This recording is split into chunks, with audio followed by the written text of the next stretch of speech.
So I thought we need to talk about Sleepy Joe Biden. A conversation needs to be had. And actually, the point of this segment is that it is beginning to be had. Yeah, look at this. Primetime Alex Stein 99 did a tweet where just look at Joe's physicality and like the expression on his face. Like, I mean, it's sad. He doesn't know where he really doesn't know really where he is or what he's doing. That's tragic. The audio of it is someone's going, "You're president, man," or something like that. Everyone can see at a glance that he's geriatric now. Now, I don't know if it is, actual Alzheimer's or. Well, the thing is, do you know what this reminds me of? Last year, sadly, my final remaining grandfather passed away.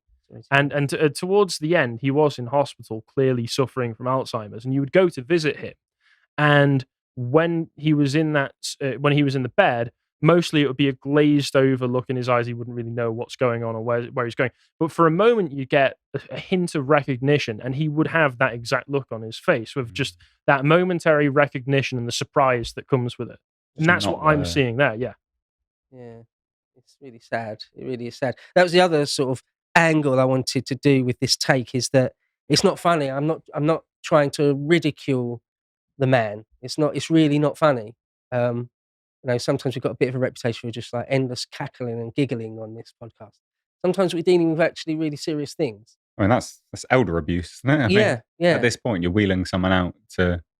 He very clearly cannot function. He's not a functioning human at that point, and that's not. It sounds really harsh, but it's the truth. If you left him in the street, what would happen to him? Like, genuinely, that's not a functioning person. That's awful.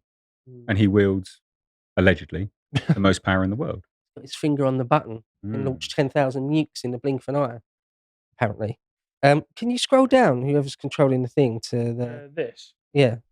No, this, John. Yeah, that. Okay. Scroll down a bit. Yeah, so it's been known since even before he became president in the first place that he had issues. It's just obviously got a lot worse, hasn't it? I mean, even in the last year or so, it seems to have got a lot worse. I wrote an article the best part of 3 years ago now, and to quote myself, the illustrious history bro. Yeah, the brilliant BB Dade wrote, quote, "Joe Biden is senile. I don't feel the need to qualify that any further. It's obvious to anyone with eyes and ears." Because that's the thing, that's the final command of the party, is to ignore the evidence of your own eyes and ears, isn't it? We all know that it's the case. And that Sleepy Joe is suffering from relatively severe cognitive decline. Who knows exactly what it is. I think there's all different types of dementia. A brain tumor. Who knows what it is? But whatever it is, he's not okay. The man isn't okay, right? I said only the most rabid and partisan of Democrat shills would attempt to argue any different.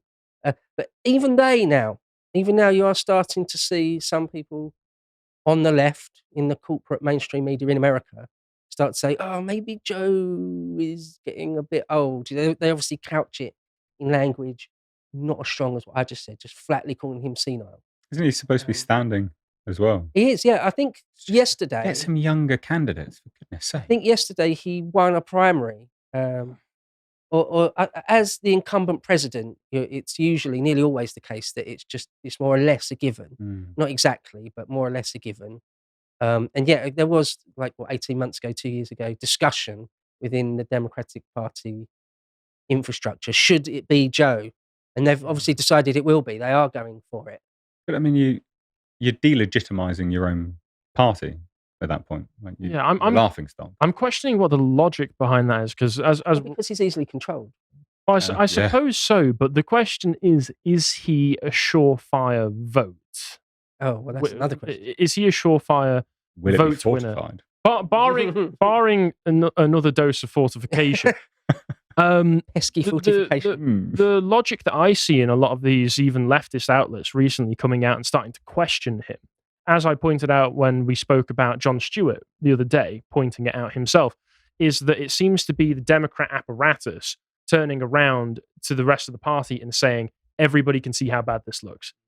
Everybody can see that he is senile. Everybody can see that we're basically weekend at Bernieing this campaign.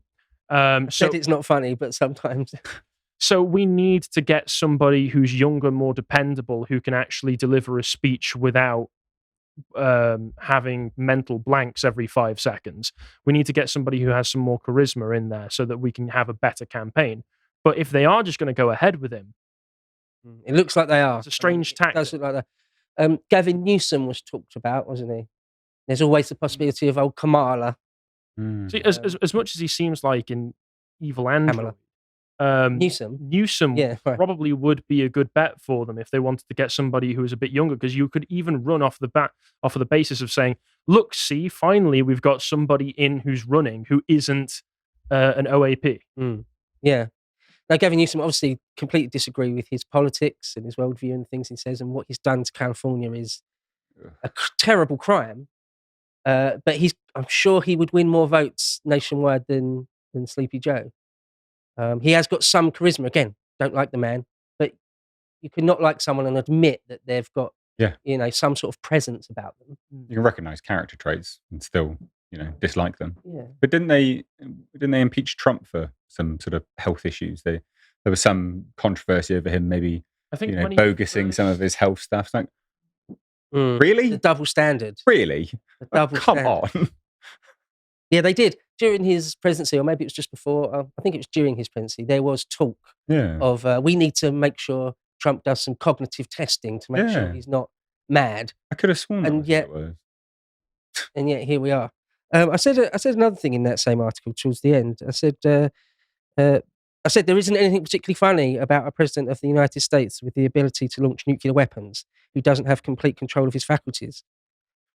That is the bottom line, really. You're supposed to be able to nuke people or send in the Marines or send in the Pacific Fleet or something. Well, regardless whether he is actually in power or not, whether there's any apparatus around him that's controlling him, it doesn't matter because he's the face of the apparatus. And if he is so cognitively impotent at this point in time, he still may slip up on things, as he clearly does, which can still affect things on a geopolitical scale. That's still a liability. Regardless of whether he's actually in power or not, he's still the face. So I'm surprised that they allow it to continue, because that's still a massive, massive liability. Still influence massive changes. It's crazy. And it's embarrassing to America, to their prestige. Now, I don't want to dunk on Americans. I am half American, and I'm massively embarrassed by Rishi Sunak and other things. But it's just not great to see it, because the president is the commander-in-chief as well. Yeah. So even if it is just on paper, it's not a great look. I said so. Biden's clear decline should not really be the subject of comical cheap shots. It's far more serious than that. The stakes are absurdly, stupidly high. They are. It's a stark and alarming indictment of the US political system that he was able to get anywhere near the presidency in the first place. So that's the sort of point I wanted to make. I don't want to take a shot at Joe, because when he did have all his faculties, he was an arsehole. But to take the piss out of an old man like that who's struggling is not really cool. But the people that put him there and that are keeping him there, they're demons. They're doing a terrible, terrible disservice to America. They're evil. It's unbelievable to see. I mean, Primetime Alex Stein 99 did say it was elder abuse. It does seem to be like that now. Let's just trot him out. We do that sometimes. Sometimes it happens when a pope gets very, very old. Sometimes it happens with our kings or queens. They get very, very, very old. But you still have to sort of sometimes physically wheel them out so the public can see them, and see that they're still alive, just about, or something like that. And they're a figurehead, and they don't set policy or anything like that. But they're still alive. Here, see. That's where Joe is now. And it's not okay for the president of the United States, for a pope, to get away with it. For a king of England or a queen of England, you can get away with it. The cockpit of power doesn't necessarily sit with them, or it's kind of okay if it doesn't for a while. It's not the case with the president of the United States. It's a lot more difficult to stage manage in the era of mass media as well, where everybody's got a camera in their phone constantly, because maybe you would have been able to get away with it 30 years ago. Maybe you could get away with it like they did towards the end of FDR, where he was suffering cognitive decline, physical health issues, but they had enough control over what got released to the public through the media where they could hide it until all of a sudden he drops dead one day. Joe Biden is being filmed constantly, and if he's going anywhere, you can be sure that there's going to be someone filming it and posting it online. So you can't hide those gaffes the way you used to be able to. Hi folks, sorry to interrupt the video, but I wanted to let you know that we've introduced a feature on the website that allows you to purchase individual videos. So if you go over to lotus.com and see a piece of premium content that you really want to watch, you can pay for it, and it is yours forever. Joe Biden. Well, it's funny you mention FDR, because he's the only president to be elected 4 times, and he was clearly dying when he was running for his 4th presidency. And he died not long into his 4th presidency. So, well, there's diary excerpts and reports that you can get from the meetings that he was having with the other leaders of the Allied forces towards the end of the war, where they're all saying, yeah, he kept repeating himself. He wasn't listening. His eyes kept glazing over while we're in these meetings. He's not all there. Been ill for a long time. I was going to say Ronald Reagan began to struggle with Alzheimer's while he was still in office. It didn't really get bad until afterwards, but still you could tell, because there's gaffes, aren't there? People misspeak, where I've speak for a living now, done a few 100 hours worth of content. Sometimes you misspeak. Yeah. Now, a normal person, when you misspeak, you don't even hear it, or that's what happens to me a lot. Someone says, did you mean such and such? I was like, oh, what did I say? Because you don't even hear it, right? There's that, right? And then there's sort of just going blank in the middle of a sentence and not really knowing what you're doing. Well, I've got a few clips here. John, if you can play some of those example clips, or Harry, if you can play some of those example clips. Sort of feel a bit bad to sort of do this, but it's so clear, and it makes it clear, doesn't it? Yeah. I mean, again, the physicality of those. The women in my administration are women. Yeah, that one. It's painful to watch. And you can't get your jacket on properly. Jill's doing a lot of heavy lifting there, isn't she? Yeah, everyone around him are desperately trying to. Is that not look okay? Is it not an indictment of the political American system as a whole, though? Because is that not clearly on show the lack of power that he does actually have? The fact that they're so happy to have that person in charge. Yeah, but just that one alone would, a normal president would be. You'd never be allowed to forget it.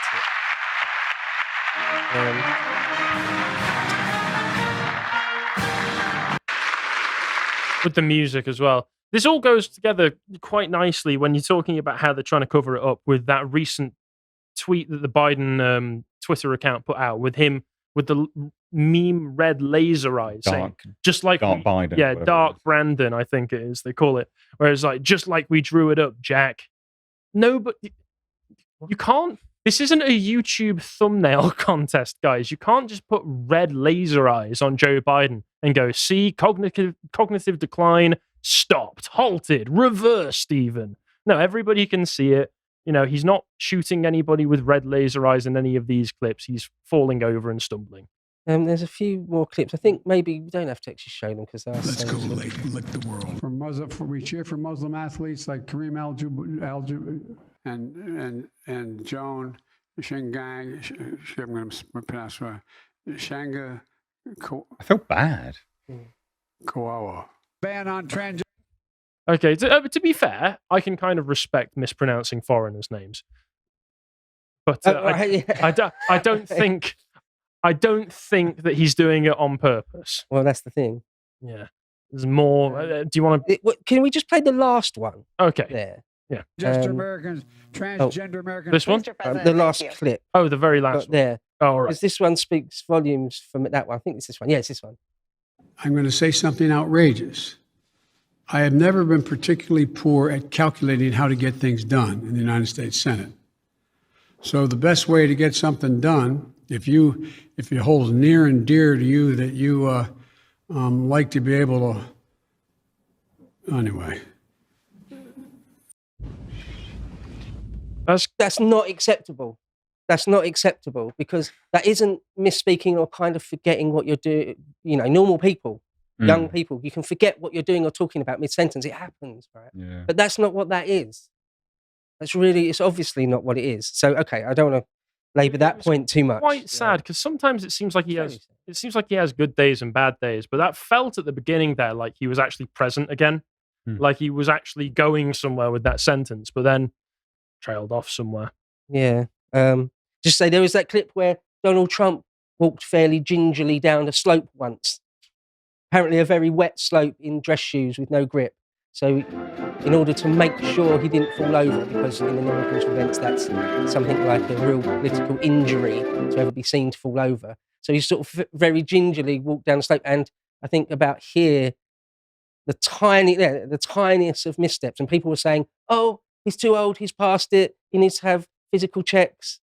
And you can see once he gets off the slope, he's absolutely fine. And that was barely perceptible. Right, yeah, and it's nothing anyway, right? So the double standard, both physically and psychologically, between Trump and Biden is just very, very stark. But, as I say, as I started the segment with, it seems that even the left-leaning corporate media they can't ignore it. So even The Guardian, recently, there was some of Joe's extended legal problems. Even his actual legal enemies said, look, we can't even put him on trial as any sort of witness for things because he's not a credible witness. He can't remember things. He can't remember what has happened to him. He can't remember his own life very well. And so he's not a credible witness. Well, that's a quote. He's an elderly man with a poor memory, which is, the nicest way of saying it almost, isn't it? It would be kind of like asking Ozzy Osbourne to testify in court, wouldn't it? Yeah, what happened, Ozzy, in 1972 when you did something? Ozzy's not going to remember. No. Right? Yeah. So there's The Guardian. I've got a clip there from CNN. Do you want me to play this one? No. It's just the headline, really. All right. MSNBC had one. Even Huffington Post, sort of can't really ignore it anymore. And yeah, as I say, even just yesterday, it looks like the Democratic establishment are going ahead with him for another 4 years. 4 more years. Unless they want Trump to win. Well, the only last thing I'll say, because should we start ending the segment? Yeah. If you'd like. Yeah. Is that, he could very easily, if he wins, just say he wins again. He will probably die in office. Right. And then the Democratic Party establishment can play around with things, right? They can airdrop anyone. Yeah. But it's just so dangerous. On a geopolitical scale, it's just so dangerous. You've got a weak, feeble old man, and that's not, it's not meant to be insulting. That's just the truth. Yeah. In charge of what is arguably supposed to be the most powerful nation in the world. It's a laughing stock at that point. Everyone's going to take pot shots. It's dangerous. It's so fundamentally dangerous. And the Democrats are playing with the West's life, essentially. The Western world is in danger because of whoever is in charge of the White House. And if it's insane. It's absolutely insane. It is worrying. One last thing I'll say is that there are examples in the past when you've got someone who's the head of state or the head of a country or whatever, and they might be mad, or they might just simply have no interest in government or governance. That's a classic example might be somebody like Nero, who just insisted on spending all his time essentially doing whatever he wanted, chariot racing, singing, playing the lyre. And yet government ticked over fine. In fact, the Roman Empire was still doing well, or flourished even under him. So hopefully, maybe, it seems that it is the case on some level, the United States of America can function without a chief executive who's got all his marbles. So that's something at least. It's not like a medieval king where if he's mad, it directly means that the whole kingdom will start falling apart in short order. It doesn't seem the case for the United States. However, as you say, it's just not good. And it's a real worry. And if the Democrats do run with him in November, it's just one more reason to hope Trump wins. If you appreciated that episode from the podcast of the Lotus Eaters, you can go to lotuseaters.com to get access to all the premium content that's on the site, such as the Contemplation series, this episode on how to deal with bad ideas. If you'd like to find out what else is being put out, you can follow on Twitter at lotuseaters_com on Twitter. Thank you and goodbye.